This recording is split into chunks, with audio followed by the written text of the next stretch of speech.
तर मित्रांनो, सध्या आम्ही धारूर किल्ला पाहण्यासाठी आलो होतो आणि या ठिकाणी एक ही वास्तू आहे.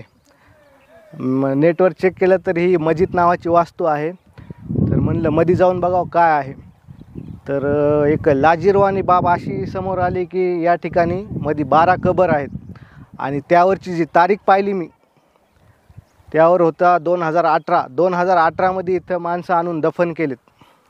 तुम्हाला मी तसं व्हिडिओमध्ये दाखवेल ते पुढं. तुम्हाला एक मुद्दा असा सांगतो मी की जो आपला दौलताबादचा किल्ला आहे, त्या किल्ल्यावर गेल्या 6-8 महिन्याखाली एक पुरातत्व विभागानं नोटीस पाठविली, भारत माता मंदिरमध्ये पूजा बंद करा, कारण की तो पुरातत्व खात्याच्या अंडर येतो. तर हे काय, हे पण पुरातत्व खात्याच्या अंडरच येतं ना. एका दृष्टीने पाहिलं तर हे गडावर कब्जा केल्यासारखंच आहे ना. यावर तुमचं मत काय तुम्ही कमेंटमध्ये कळवू शकता. आणि हे बघून मला खूप दुःख वाटलं. हे असं नाही व्हायला पाहिजे. एका विशिष्ट कम्युनिटीसाठी तुम्ही एवढी सूट देता आणि हिंदू मंदिरावर तुम्ही पूजा करण्याचे पण अधिकार देत नाही.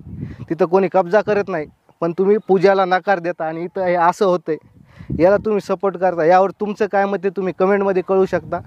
आणि खरंच हे पाहून असं मला एकदम दुःख झालेलं आहे. असं नाही व्हायला पाहिजे असं.